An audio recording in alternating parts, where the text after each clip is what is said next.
और कुछ चुनिंदा ग्रामीण भारत को देश के अर्थतंत्र से जोड़ने में ग्रामीण सहकारी बैंकों की उल्लेखनीय भूमिका रही है। नाफेस्कोप द्वारा आयोजित ग्रामीण सहकारी बैंकों के राष्ट्रीय सम्मेलन दिल्ली में आयोजित किया गया था। केंद्रीय गृह व सहकारिता मंत्री श्री अमित शाह जी ने वक्तव्य में कहा है, सभी गांव के विकास को ध्यान में रखकर सहकारिता विभाग को कृषि मंत्रालय से अलग करने का निर्णय पीएम मोदी जी ने लिया है।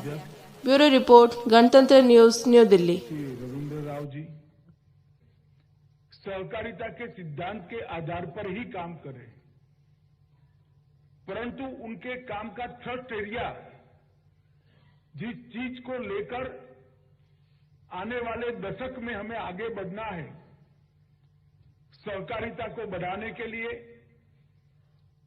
सहकारिता के व्याप को बढ़ाने के लिए और सहकारिता के माध्यम से कृषक, कृषि और देश तीनों की समृद्धि बढ़ाने के लिए अगर वो हमारा थ्रस्ट एरिया कॉमन नहीं होता है तो परिणाम नहीं मिलते।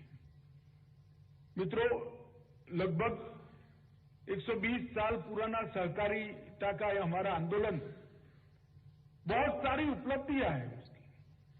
मैं मानता हूं हमने बहुत सारी उपलब्धियां प्राप्त की, परंतु इसके साथ साथ हमें ये भी आत्मचिंतन करना पड़ेगा कि बहुत सारा गंवाया भी है। भारत के सहकारिता क्षेत्र के नक्शे को एक बार आंख मूंद कर अपने मानस पटल के सामने ला दीजिए तो आपको मालूम पड़ जाएगा सहकारिता आंदोलन अनइवन हो गया है। कुछ राज्य ऐसे हैं जहां हर क्षेत्र में सहकारिता आंदोलन फला फूला, कुछ राज्य ऐसे हैं जहां सहकारिता आंदोलन संघर्ष कर रहा है और कुछ राज्य ऐसे भी हैं जहां सहकारिता आंदोलन सिर्फ किताबों में रह गया। अगर हम समग्र देश के अंदर सहकारिता आंदोलन का समविकास करने चाहते हैं, देश की हर तहसील तक, हर पंचायत तक सहकारिता आंदोलन को फैलाना चाहते हैं, उसका व्याप बढ़ाना चाहते हैं, तो हमने इसकी रणनीति अलग से सोचनी पड़ेगी और इसी प्रकार के सम्मेलनों के अंदर ही इस प्रकार की रणनीति पर विचार हो सकता है।